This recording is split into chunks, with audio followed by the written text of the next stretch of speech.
You know how you always hear these 1-minute long previews of NPR shows at the top of the hour? Well, we in the industry call them billboards. And wouldn't you know it, today's show is about billboards. Well, the other kind of billboards, how they're used as status symbols. It's all about bragging. I mean, you can brag so much because I have a billboard and you do not. How they're used to spread religious messages. I have one now, Jesus, I trust in you. Mary, I love you. It's all about love. It's a faith message, not a fear message. How they're sometimes beamed directly into your ears, and your ears only. It's not your imagination. So it's very unusual, it's very weird, it's very far out, but it really does work. And how they're even used to propose marriage. We kind of just stopped in the middle of the street, and then he turned me around, and then the billboard was literally right there. I'm Kyone Wolf. This billboard's almost over, but the Billboard show is coming up on Audacious, right after the news.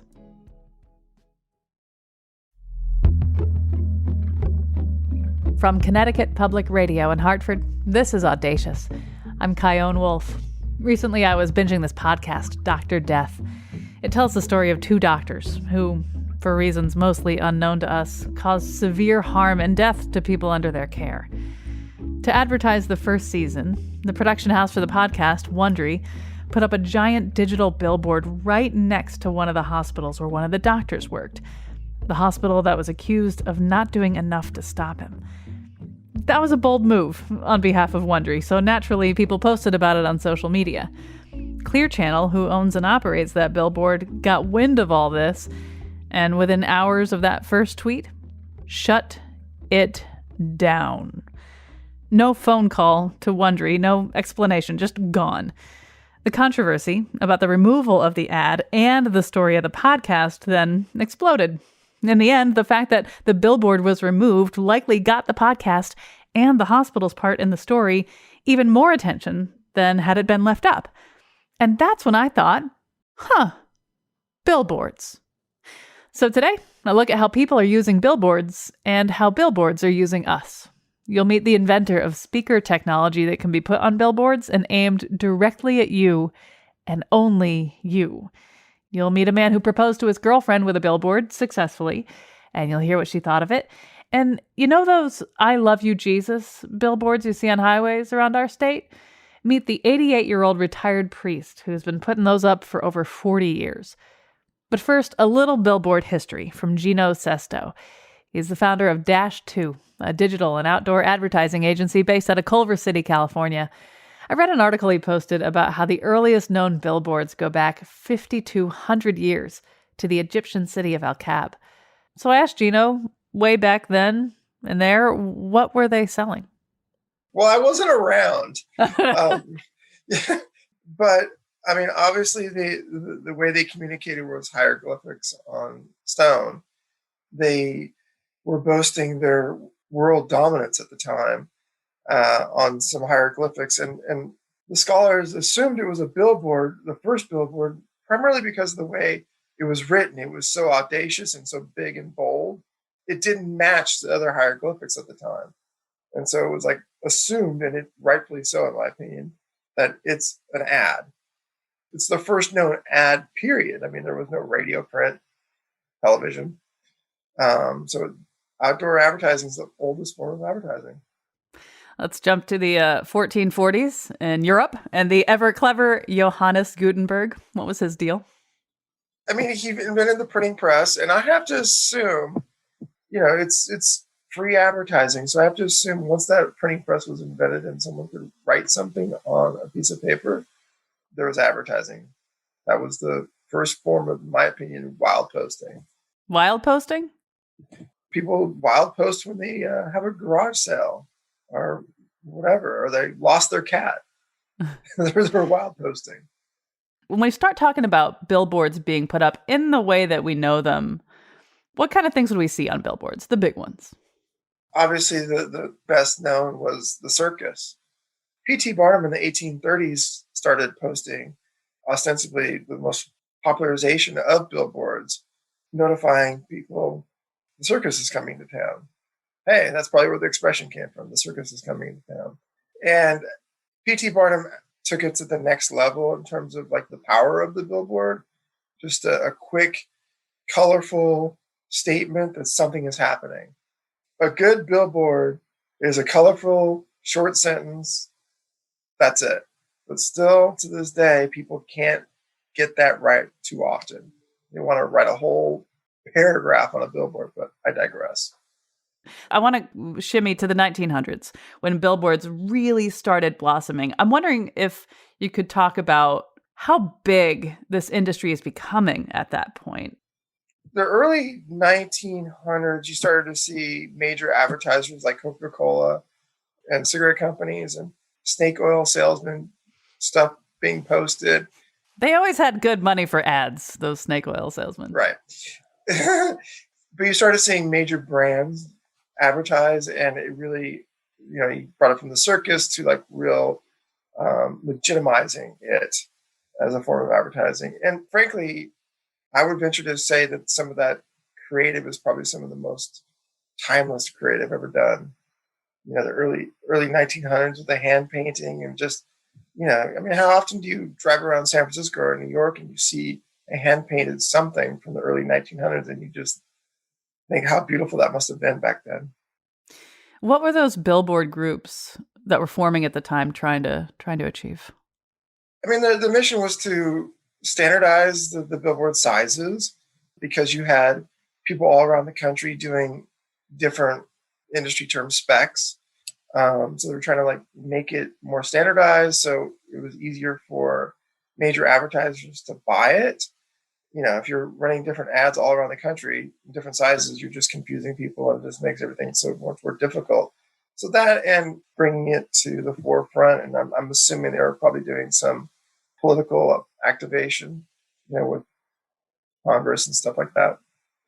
Were there any limitations as to what you could say, what you could show back then, or frankly, even now? Well, in the early 1900s, you could do whatever you wanted to. There was no laws against anything really in terms of advertising, outdoor advertising. So yeah, it was the Wild West. I don't think until the middle 1900s did you start to see actual laws start to hit the books on what you can and cannot do or say. What are some of those laws now? Well, obviously now you can't advertise cigarettes. Advertising in general, you can't say stuff that's not substantiated. You can't lie to people. Well, you can with political advertising, but with commercial advertising, you can't lie to people. What would you say goes into the price of a billboard? First thought for me, not knowing anything about it, is location, location, location. Is that right? Yeah, it's funny. That's a really interesting thing you say, because obviously location, location, location is associated with real estate. And the major billboard companies in the United States are not advertising companies. On the books, they are called real estate companies. And they do that for taxes. What's the difference? Well, you can write it out. You can depreciate the cost of the billboard over time. Of course. What are some of the most expensive billboards that you know of, regardless of whether it was with Dash 2 or with another one? The most expensive billboards are in Hollywood on Sunset and in New York in Times Square. That's it. Full stop. What are we talking? You can spend upwards of $200,000-$300,000 very easily. Per billboard? Per billboard. For like a month? Yes. Is a month usually the commitment that most people make when they reserve that spot? Yeah. Outdoor advertising is sold in monthly increments. What are some other more creative ways you've been seeing people use billboards besides advertising for stuff or for politics? People use billboards for marriage proposals, birthdays, graduations. Unfortunately, one of the creative ways that billboards are being used a lot these days are to find criminals, murders, things of that nature. Does anything surprise you anymore in terms of what people want to put on billboards? Nothing surprises me. During the political season last year, we got phone call after phone call from the left, the right, the center, trying to run ads, bashing each other. Of course, we took their money as much as we could. Nothing surprises me. People with a strong passion I'm talking about people, not companies, people with a strong passion about anything, whether it's religion, politics. For some reason, they gravitate to outdoor advertising and billboards because you can make sure that your opposition sees it. You know they're going to see it. You know, with a digital ad or a radio ad or a print ad, you don't know they're going to see it. But if you post a billboard out in front of their office, they're going to see it. If I were to hire you and put a billboard up for Audacious with Chion Wolf on Connecticut Public, and I were to see that billboard, man, that would feel so cool. It would feel unlike anything else, right? And I wonder what you think that's about. Like, what is it about a billboard that, for the person who hired you, or for the people who it's about, like, what do you think that is so thrilling and exciting, seeing their thing? Well, you know, it's all about bragging. I mean, bragging's been brought to a whole new level, and billboards hit the nail on the head with that. Like, you can brag so much because I have a billboard and you do not. A third of all Instagram users have taken a picture of an outdoor ad and posted it. Oof. A third. So knowing all this history of billboards, and, you know, you're, of course, steeped in it. Yes. I wonder what your best guess is for the future and trends for billboard technology, besides Connecticut Public's deep financial investment into audio billboards for Audacious with Chion Wolf. What do you think? You know, addressable billboards where, you know, someone's driving by a billboard and the Bluetooth gets picked up and, hi, Gino, how about you go to Arby's today? Stuff like that. I mean, it's been 13 weeks since the last time you went to Arby's. Right. That's on its way. It's definitely happening overseas in Europe, not here yet. Another thing is that's happening that the industry is really pushing towards is obviously the digital billboards, to where, you know, you won a Grammy or an Oscar and you can have a billboard up in 10 minutes. No other form of advertising can you really do that. I mean, obviously, when the Jets won the Super Bowl, they, you know, say, I'm going to Disneyland, and that Disneyland kind of made that a thing. And now, but that takes a day for that to happen. But with billboards, you can have it done in a few minutes. Gino Sesto, founder of Dash 2 Advertising Agency in California. Thank you so much for talking with me. Thank you. It was fun. As I was walking down the street, a billboard caught my eye. The advertisements written there would make you laugh and cry. The signs were torn and scattered from the storm the night before. And as I read the things they said, why, this is what I saw. Smoke Coca-Cola cigarettes, drink Wrigley's spearmint beer. Kettle ration. I think we can all agree that billboards are meant to sell you something, right? Most of them, sure, but if you ask Juan Carlos Puga from Baltimore, Maryland, he'd say that another good way to use them is to ask a very powerful question. Will you marry me? I spoke with Juan Carlos Puga and his now wife, Allison Haley, formerly of Shelton, Connecticut, and I asked him how they met. So I guess it's a 21st century story. We met on Hinge, the app.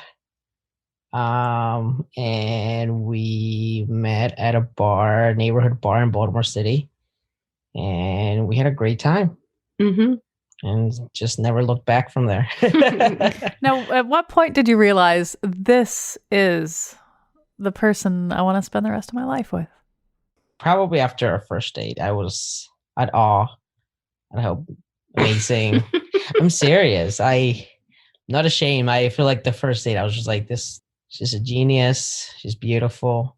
Allison, what about you? For me, it was really soon after we met. I knew you were the one. I loved Juan's sense of family. I loved what he was planning on doing with his life. He was very driven. He was so caring. And you trapped me. Now, had you talked, sometimes people talk about getting married and they make the plans together and they have that conversation or that series of conversations where a proposal is going to happen at some point. And sometimes it is a total shock. Like, you're not talking marriage. You just hope it's going to work out. What was it like for you two? Did you have the talks or was it out of the blue? No, so we had been talking for several weeks, if not months, about getting engaged. Yeah. think I bought the ring like 3 months before I proposed.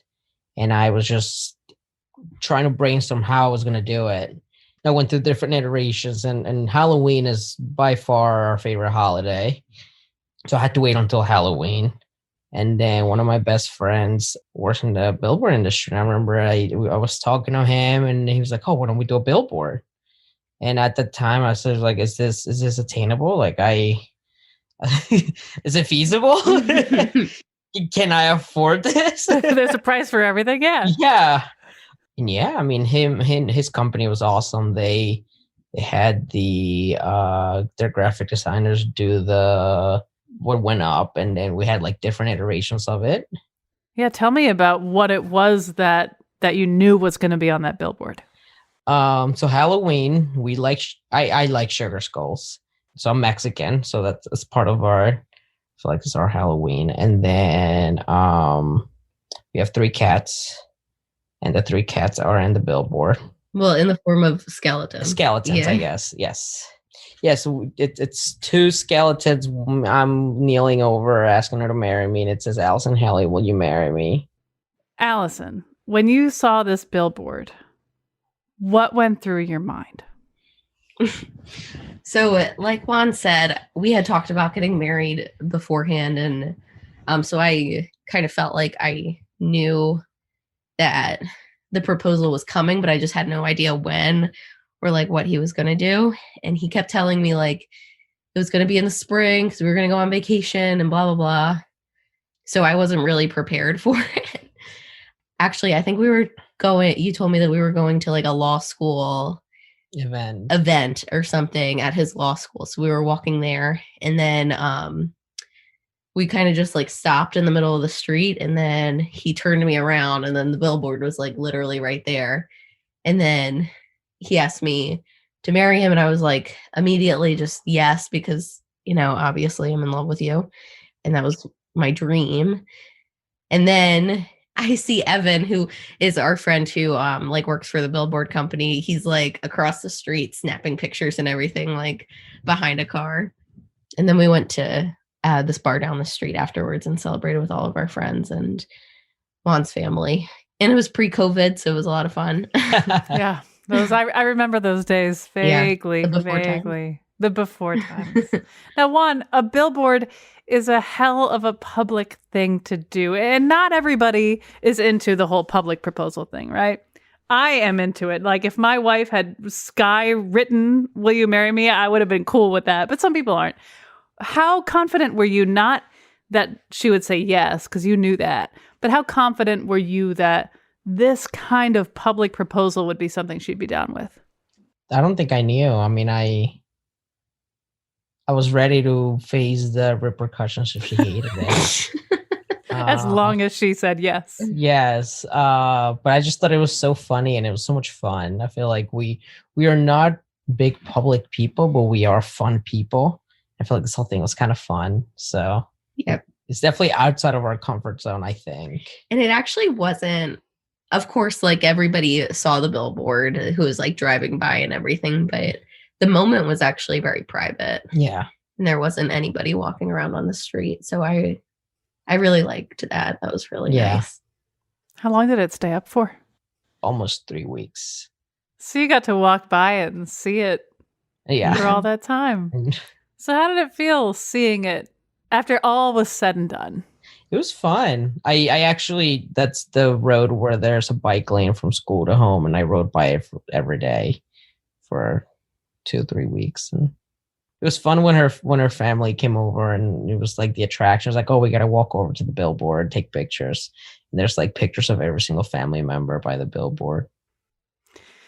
Well, Juan Carlos Puga and Allison Haley of Baltimore, Maryland, congratulations, and thank you so much for telling me all about it.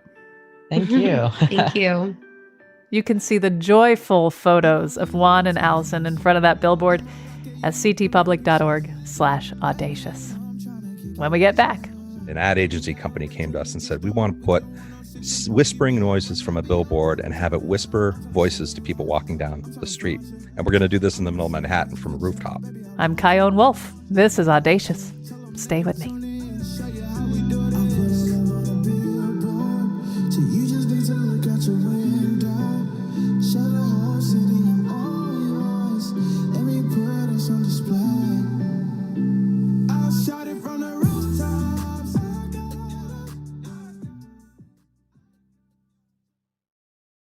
This is Audacious. I'm Chion Wolf.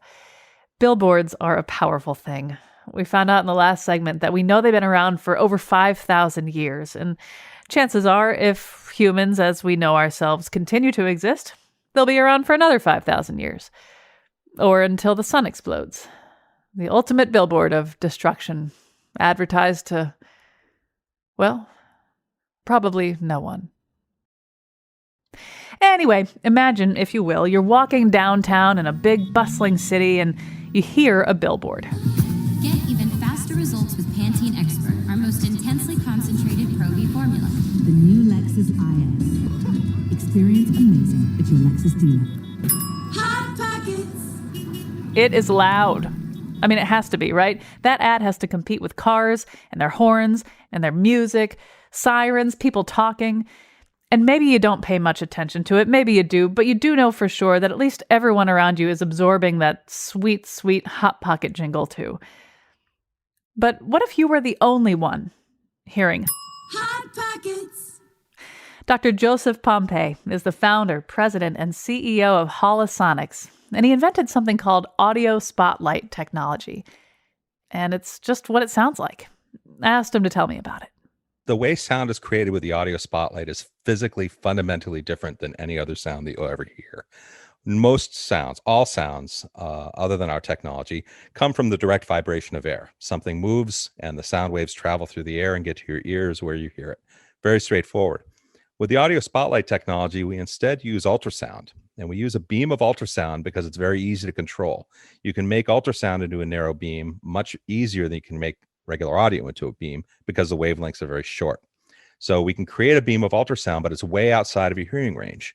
So we rely on the air itself and a very unusual property that causes that air to convert that ultrasound into audio that you hear. So everything you hear from the audio spotlight is not made by the speaker. It's literally made in the air in front of the speaker. So we are, in essence, creating a hologram of a loudspeaker that's making its own sound. And that's what allows us to create the very, very tight directivity and making the sound travel like a flashlight or laser. And that's not something that's possible to do with any traditional loudspeaker technology. Taking the radio analogy, since everybody's listening to this on the radio, it's a little bit analogous in that with a radio transmitter, you're taking audio and you're converting to high frequency, radio frequency information rather than ultrasound. And the radio receiver converts it back down to audio. In our case, we're converting it to ultrasound and the air itself converts it back to the audio that you hear. So it's very unusual. It's very weird. It's very far out, but it really does work. And it's been commercially successful for over a decade. So I think we have the track record to prove it. I want to play a clip of your technology being used as an inspiration in the Tom Cruise movie, Minority Report. Lexus. The road you're on, John Anderton, is the one less traveled. Make sure you follow Good evening. You can do the old-fashioned John Anderton. 21 styles provides gourmet cuisine. John Anderton. You can use a Guinness right about now. Stressed out, John Anderton. Escape from it all, Harrison. Get away, John Anderton. Forget your... So tell me how that happened, that connection between your work and this movie. Well, while I was in graduate school at the Media Lab, a friend of mine, John Underkoffler, was one of the technical consultants for that movie and several others. And he wrote that into the scene, with some inspiration from the audio spotlight technology. So he had certainly seen it around the lab. It was a very popular demo that everybody was well aware of. And he drew some inspiration from that into giving it to Minority Report so they could beam sounds from digital signage and billboards in this futuristic landscape that Tom Cruise was in. What are some billboards that are using this technology, and what is it like when you approach them? Sure. The first real prominent billboard that we did was a few years back for A&E, and an ad agency company came to us and said, we want to put whispering noises from a billboard and have it whisper voices to people walking down the street. And we're going to do this in the middle of Manhattan from a rooftop. And I was quite skeptical over whether this would really work. But they did it and they tried it. And I went to visit it myself. And it was amazing how effective it was. What they did is they put a 4-story high billboard on the side of a building, just painted on the side of the building, and put our speakers on the rooftop. and it was about 7 floors up, if I remember right. And the speakers were aimed at the sidewalk. And as you walked down the street, the billboard would whisper at you, "Hey, do you believe in ghosts? Well, I do. And let me tell you about what I know." It's not your imagination. What's there? Who's there? And it was an advertisement for Paranormal State, one of their ghost story television shows that they were doing. And people would stop on their tracks. They'd look around. They couldn't figure out where that sound was coming from. They had no idea. And eventually they'd look up at the billboard and say, okay, now I can connect it. But it got people to pay attention, and it was very effective for that. And I think the best testament to how well it worked is I saw a couple walk down the street. I was watching people do this, and they walked down through the beam, and the guy stops and he listens and he turns to his companion. He goes, "Did you hear that?" And she says, "Hear what?" And I knew at that point it really did work as well as it could. Now, of course, after that, the media got a hold of it. There was a lot of publicity about it. There was a lot of chatter about it in the press. And there was all kinds of controversy about invasiveness of putting sound, using sound in a personal way like this in a public space, because it is a very unusual way to experience sound. It's very surprising for people when they hear it. And I can certainly understand that, but it really got to be a bit much after a while. People were, worried that it was going to be sort of invading their space constantly and harassing them constantly with sound. Whereas we argue it's the opposite. In fact, you're giving the sound exactly where you want it to go, and you're not annoying everybody else with it. If you really wanted to annoy everybody with sound, you'd use bullhorn loudspeakers and blast it everywhere so everybody can hear it. With this, you give it to very specific locations, and it's very targeted, and it's private, and it's well controlled. It was very effective and got a lot of attention to the show and to the technology. My producer, Jessica, watched the videos on your website with her 9-year-old daughter, and her daughter wanted to know, how do you get away with whispering into a person's ear and confusing them like that? Isn't that something you're up against in that context, confusing people? Like, they may think they're developing some sort of condition here. Yeah, that's something that any new technology has to deal with. When it's a brand new technology and it gives people an experience that they've never had before, some people are going to be fearful of it, and that's only natural. It happened with movies. It happened with television, the telephone, cell phones, every new technology that comes along. People thought when elevators were invented that they would move the insides of people's bodies and hurt them. Absolutely. Same with cars. They thought that going anywhere over the speed of 20 or 30 miles an hour would be fatal. And, any new technology, some people will find the demons to complain about. Especially when they're whispering, like, "Do you believe in ghosts?" I mean, geez. It is surprising. Yeah. And it was intended to be creepy. Maybe would you like some cheese sticks or some mac and cheese? I wouldn't necessarily think that was anyone other than my actual thoughts, but yeah. Or you could do just something conventional, because we've done other billboards, and we did a TNT NASCAR billboard, and it played car sounds and racing sounds as you walked into a certain zone, and it got you to pay attention to the sign. Pretty conventional, not that surprising, but was effective because it got people to pay attention. And there's been many, many more like that. We did digital signage, small billboards for some of the new Star Wars movies.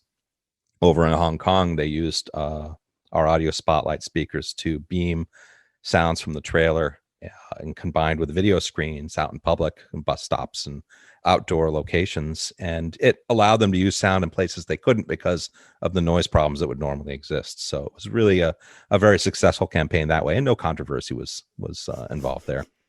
Now, you had mentioned earlier that the billboard where they were whispering, "Do you believe in ghosts?" was like 7 stories high. How far away can this thing work?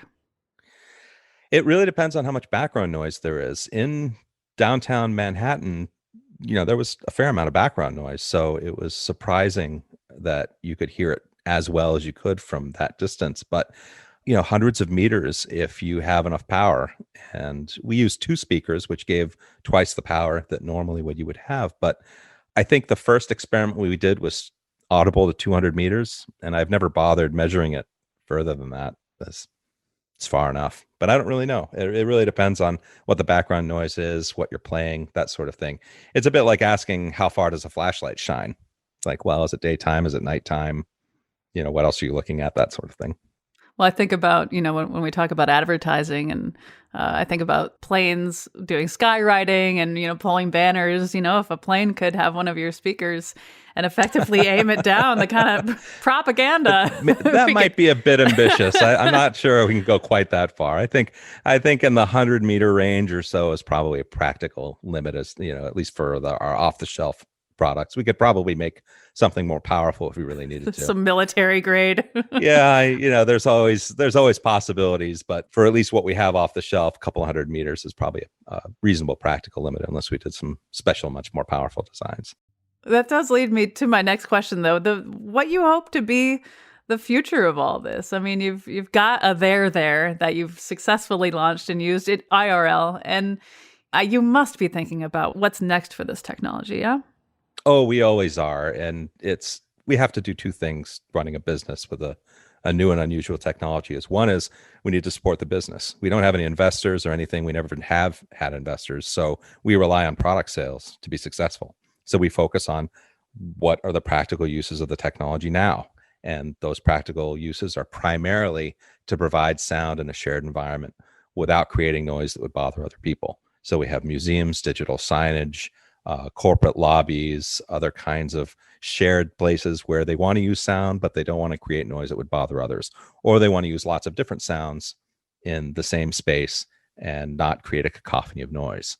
So there's lots of nice niche applications there. Even libraries are using our speakers to beam sound for various displays and interactive systems without bothering everybody reading. Those kinds of things. We do a lot of hospital work. We do control centers for big oil refineries and things where they have those big consoles. And, we do a lot of those kinds of applications wherever somebody needs a private listening experience and headphones are undesirable. But we're also looking a little bit further and looking to get into consumer products. What would you use something like this for at home? And one of the obvious ones is for private listening for the television or for music. So you can sit. Or to listen to Audacious on Connecticut Public privately. Even though I do endorse blasting it out of your windows with the old-fashioned speakers, but this is fine too. That's right. This gives you the option. It gives you that kind of control. So you can sit and listen to the TV or the radio, and somebody could sit next to you and share a physical space, a personal space, and not necessarily have to share an acoustic space. So you can still sit with your kids and they can watch Peppa Pig all day and you don't have to listen to it. Or you can watch your TV show late at night in bed and your spouse can sleep soundly next to you. It's that kind of control and then that kind of thing that we think could be very valuable for people. And the other thing you can do with a beam of sound is you can use it for more than just private listening, but you can also project the sound. If you think of like a flashlight and I shine that flashlight around in a dark room, I get a spot of light wherever I aim that spotlight or that flashlight. And you can do the same thing with the audio spotlight with sound, as I can beam the sound to the wall and the sound will literally come from the wall. And there's no speaker there. It's a spot of sound coming from a surface, just as a projected video light would be. So with something like that, you can have a real true surround system where sounds are placed exactly where you want them in the physical space without having to have loudspeakers covering your walls and your ceiling like people have done in the past. You can also have the sound fly right by your face and you'll hear the Doppler effect and all those kinds of things. So as a special effect, I think it could be really cool as well. So we're exploring that both for movies, TV, and music to give a better listening experience without all the equipment that you would normally have to have with regular loudspeakers. So in our fair state of Connecticut, this is used quite a bit. Where can people hear this? Well, we have several installations. A couple of the most prominent, highlighted recent ones were at the Mortensen Gallery at the Old State House. They're using it for voice tracks and for the description tracks for various exhibit installations, so they don't create a whole bunch of noise, but they can still deliver the sound that people want to hear it. And they're doing something very similar at the New England Air Museum. They have several of our speakers installed there for similar applications so that they can provide private sound and private listening for those in front of the displays. And they'll be adding several more for the new Women in Aviation display that's going up in the next few months.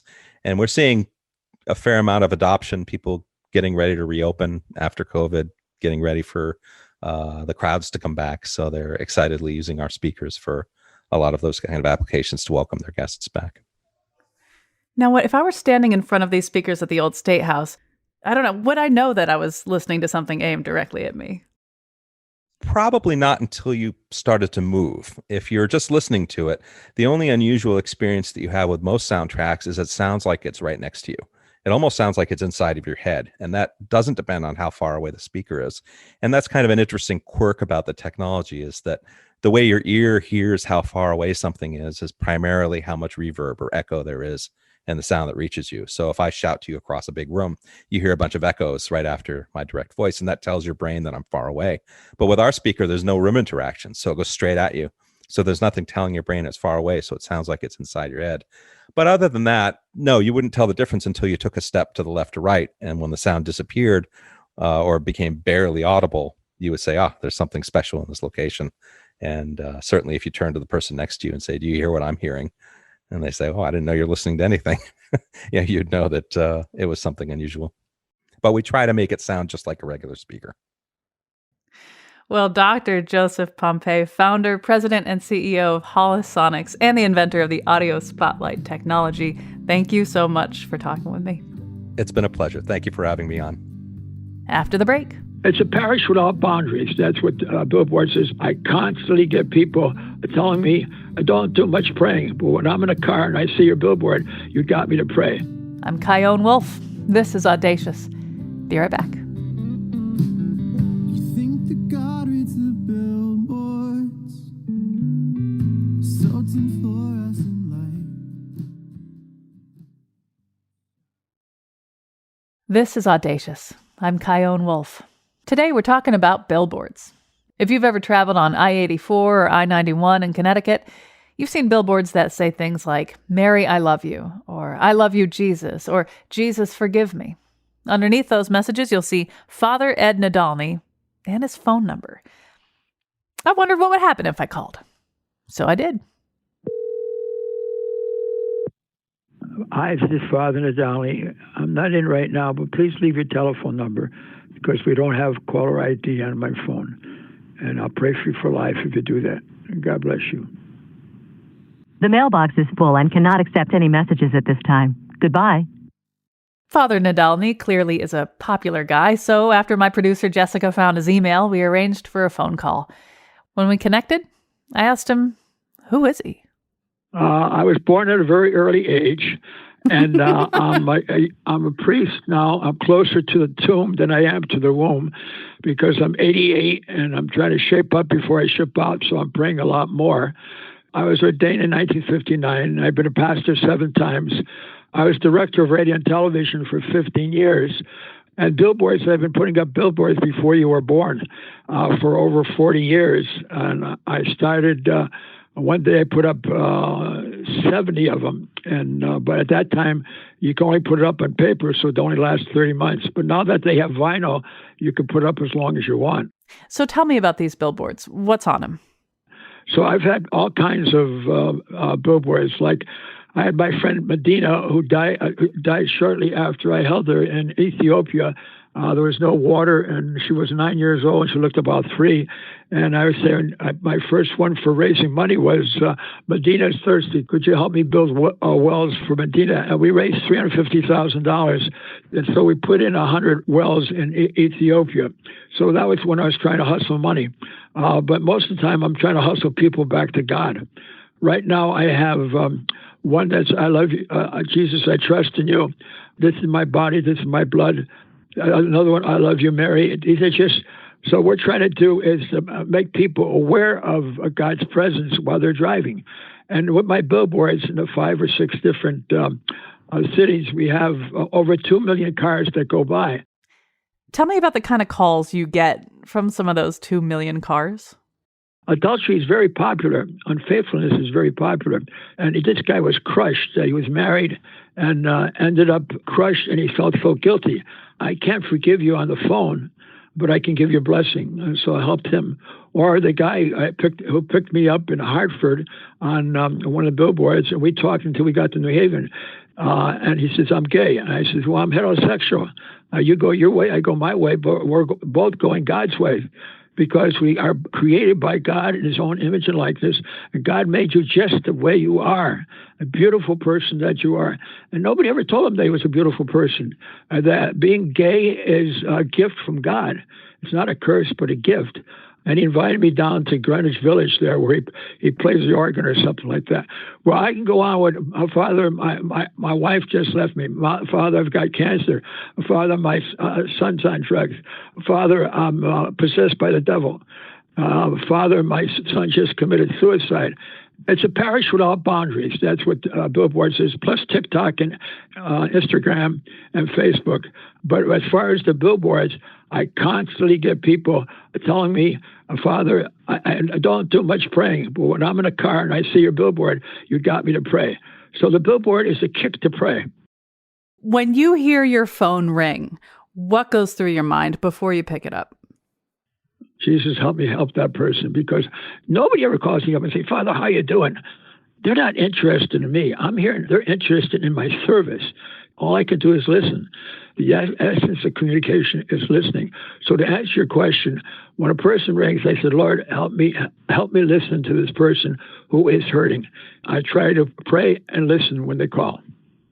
It sounds like you're a really busy human being. What time of day are you picking up this phone? I used to pick it up at 3 o'clock in the morning. I used to leave it on all night, but I was getting calls. So when I get up in the morning, I turn it on, and it's on until it dies, and I have to resurrect it again and recharge it. But it's on all the time. People can call me anytime. I have to think that in some way, having these calls coming in and coming in and coming in keep you company too, yeah? Well, yeah, it makes you feel important too. I'm a human person. So being single and never married, and I have 2 or 3 marriage problems a week, and every night I kneel down and say, God, thank you for keeping me single. But I'm lonely. Like all of us are lonely because we're restless until we rest in thee, O Lord. We're just here for a time. I'm 88. If I got a couple more years, I'll be lucky. Death is my graduation to eternal life. But in the meantime, you're lonely because you're not fulfilled. So how do I fill up my loneliness? Not because I'm such a active priest, but I'm active to handle my loneliness. So I'm very involved with TikTok and Instagram. I'm very involved with Billboards, not because I'm a hyper, but that's the way I handle my loneliness. I turn to God and I turn to work. But unless you have an intimate relationship with somebody, that loneliness is going to kill you. That's why I feel so sorry for the young adults who don't have a relationship with God. And when you don't have a personal relationship with God, you're awful lonely. If I didn't have a personal, intimate relationship with God, I wouldn't know how to handle all the other relationships I have. And I'd be more using people for my sake instead of their sake.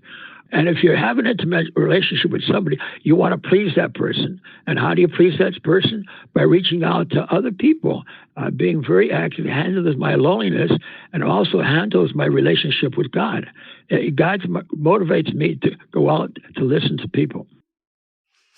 Some billboards, not your billboards, say things like hell is real and other more, shall we say, intimidating messages. Yours are positive. So why do you not go the more threatening route with your messages? I look at every person as a child of God. I want to scare the hell out of them and not to scare the hell into them. I want to have them interested in God and love than worrying about going to hell and all that. Jesus never preached hell. Jesus preached love. Preach to love God with your heart and whole soul and whole mind. Love your neighbor. Love those who hate you. Now, if Jesus is talking about loving your enemies, he's not talking about sending anybody to hell. So my message is a Christian message. It's not a fearful message. It's a faith message, not a fear message. I want to love people towards heaven. I don't want to scare people. So you'll never see a negative one on me. I have one now. Jesus, I trust in you. Mary, I love you. It's all about love because we're starving. What's happening in our society today, we're talking about physical abuse, sexual abuse. You want to fill them with love, not with condemnation. Our Lord says, forgive. Not 5 times, not 7 times, all the time. So his message is one of love and forgiveness, not of fear and hell, but to each his own. That's their style. My style is different. Some people have green hair, some people have white hair, some people are bald, but we're all got heads, but we go in our different directions. I wonder what it is about using billboards. I mean, you could take out commercials on TV, you could do skywriting in the air. There's so many ways to get your message out. So why all this time have you turned to billboards? I took an ad out in the newspaper. It cost me $1,200. That ad lasted one day, and then it became yesterday's news. But when you spend $1,500 on a billboard, and it's up there for a month. And when I have, I got a new one coming up on 84, which is just, I trust you, there's over 77,000 cars that go by it every day. I'm getting more for my buck. With the radio, I'm there for 30 seconds or 15 seconds, and then I'm gone. But the billboard is always there, and people are constantly going on by it. So it's the consistency that I like the billboards for. And so I put my name and telephone number, not because I'm an egotistical, self-centered. I want people, if they need to talk to someone. And so the telephone is a way of my communicating people who are hurting. It's my hurting telephone number. Now, earlier you said you're 88 years old and you're closer to the tomb than the womb. And I wonder, when you get to heaven, I think it'd be kind of a nice touch if they put up a billboard for you there, If they did that, what do you think it would say? What are you doing here? You made me cry. I hope it said, you weren't successful, but you tried like hell.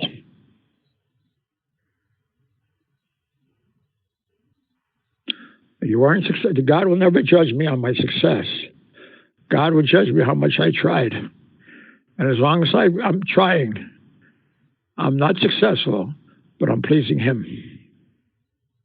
And I hope God says, thanks for trying.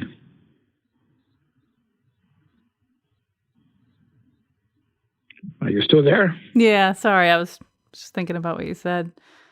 I also wonder, you were saying that, people call to talk about themselves and the things that are hurting them or confusing them, and they don't ask you how you're doing. So, Father Nadolny, how are you doing? Well, I'm not okay, but I'm okay. I've got some people think I got mental problems, but I had that all my life. But no, I'm okay. At 88, I'm alive. I got up and said, God, thank you. It's another day. But my parents died in their 88th year. So I'm kind of sober about the fact that, my time is coming too. So I want to spend the rest of my life reaching out to loving people and not waste time brooding on riding the treadmill of revenge or riding the treadmill of hurt. But yes, God gave me so many more years left, and I just want to do is please him. And the best way of pleasing him is by loving everyone that comes into my life. Well, Father Nadolny, thank you so much for picking up my call and talking with me. God bless you. Thank you for giving me so much of your time. Before you hang up, may God the Father bless you, and may God the Son heal you. May God the Holy Spirit strengthen you, and may Joseph and Mary intercede for you, and all the saints pray for you. In the name of the Father, Son, and the Holy Spirit, amen. Take care. Bye-bye. Thank you. Bye. You can call him too. That number on his billboards is 860-335-2342. Audacious is produced by me, Jessica Severin DeMartinez, and Katie Tolarski at Connecticut Public Radio in Hartford. To subscribe and listen back to shows about things like what it's like having your arm ripped off by a tiger, listener stories behind tattoo cover-ups, my first visit to a nudist resort, what it's like to be the food illustrator for the Great British Bake Off, or what happens when you act like you belong in places where you definitely don't belong, visit ctpublic.org/audacious. Send me your reactions and show ideas on Facebook, Instagram, and Twitter at Kyone Wolf, and my email is cwolf@ctpublic.org, and online use the hashtag AudaciousPublic. Thanks for listening.